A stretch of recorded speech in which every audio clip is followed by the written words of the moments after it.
Today, everyone, we are the Group 6 and we will be having a group discussion and an art criticism about our chosen art, the People Power Monument, which was created in 1993 by Castrillo.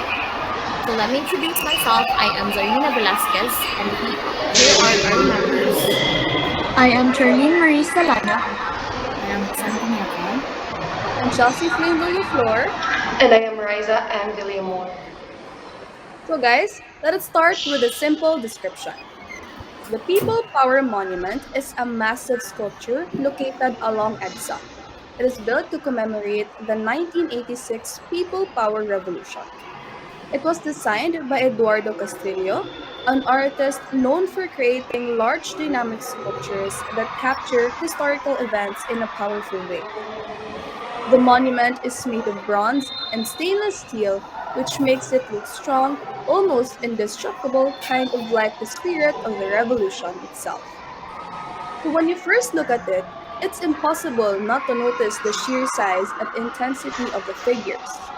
Yes, it really is striking, not just because of its size, but also because of how it's arranged.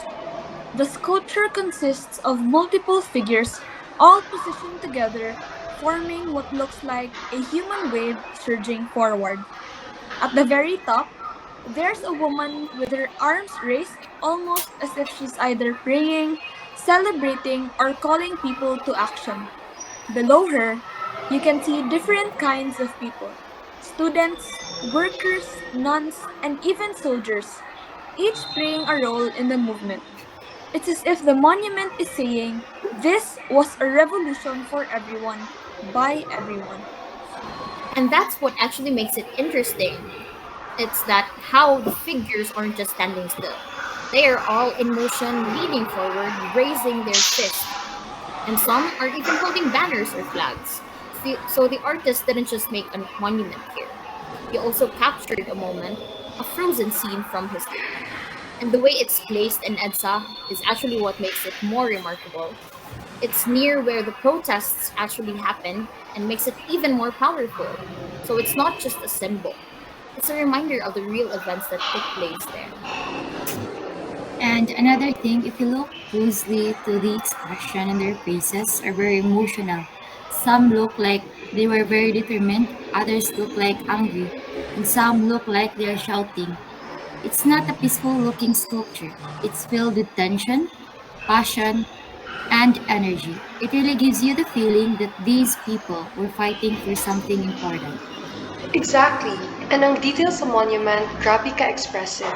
Like if you focus on the hands of the figures, you'll notice how tightly some of them are clenched into fists, as if they're really struggling for something.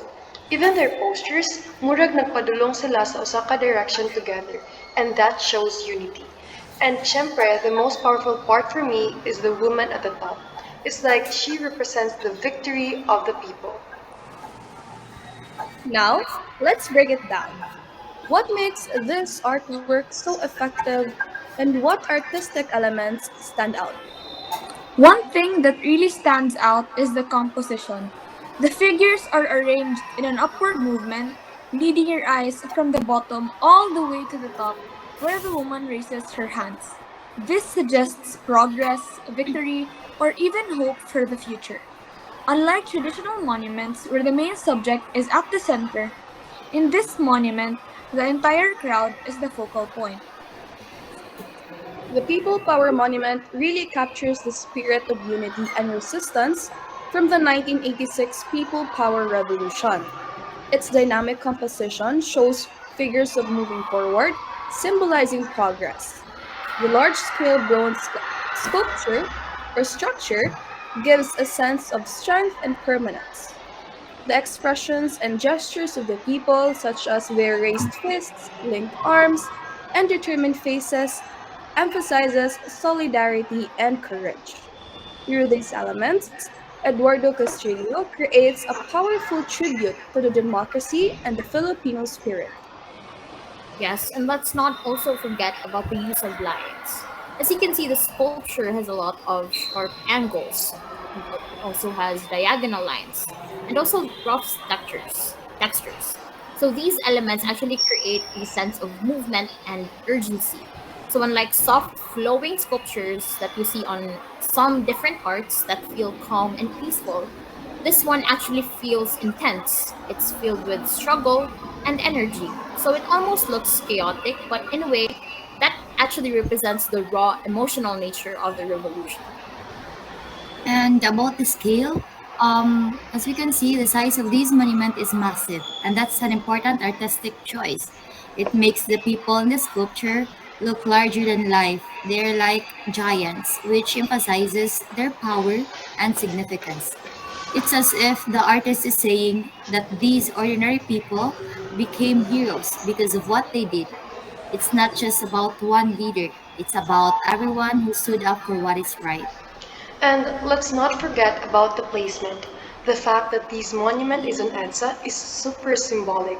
Imagine, everyday commuters passing by it, nakita nila ang struggle nga nahitabo dito mismo. The location itself adds meaning to the artwork. So, guys, what do you think is the artist trying to say through this monument?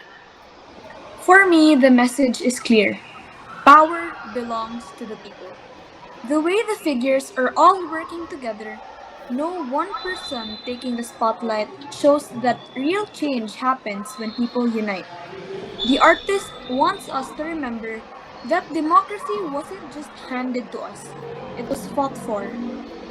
Also, the upward movement of the figures, it really reflects progress, hope, and the unstoppable will of the people.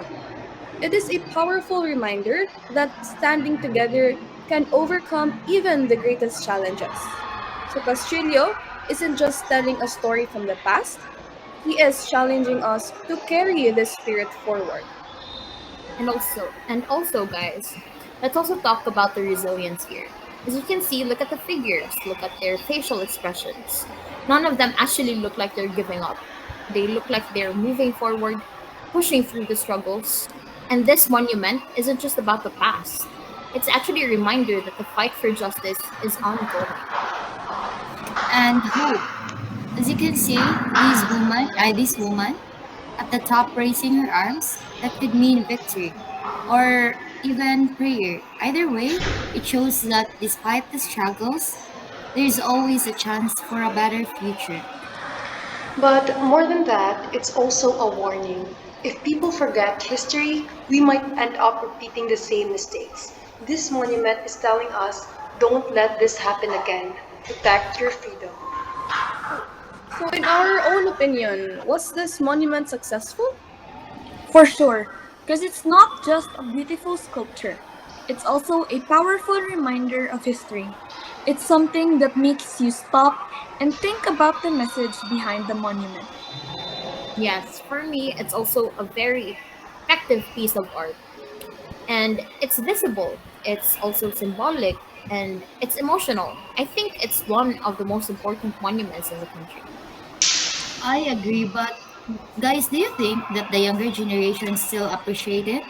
Or is it just another landmark to them?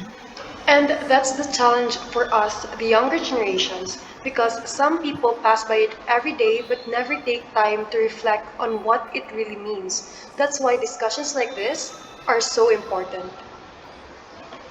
Exactly, and that's why I think this monument is a success. It's not just an artwork, it is a lesson, it is a warning, and a call to action. So the message is really clear: never take freedom for granted. Okay, that was a nice discussion, everyone. Thank you so Thank much. you. Thank you so much. I have to say, after this discussion, my understanding of the monument deepened a lot. Initially, I just saw it as a historical landmark, but now I realize it is more than that. It is a visual representation of unity, struggle, and hope.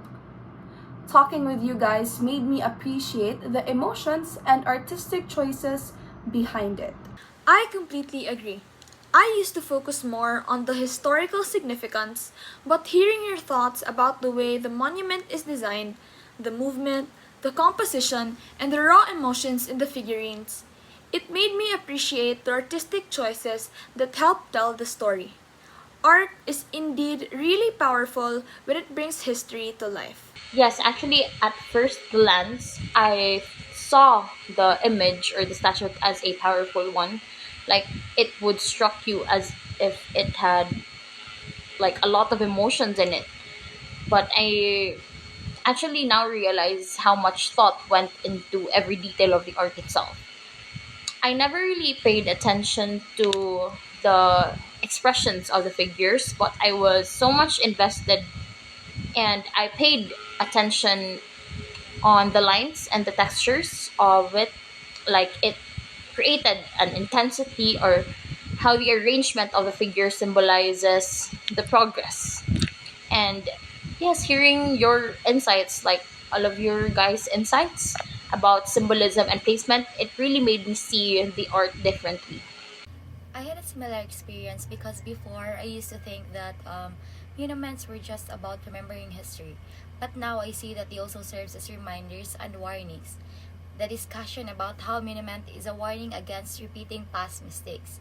It really stuck with me because it changed my perspective. The artwork isn't just about the past, but also it is about how we see the future. I love how we all had different perspectives about the monument. Some of you focused on the artistic elements, others on the emotional impact, and others on its message to today's generation. Hearing all those perspectives made my appreciation even stronger.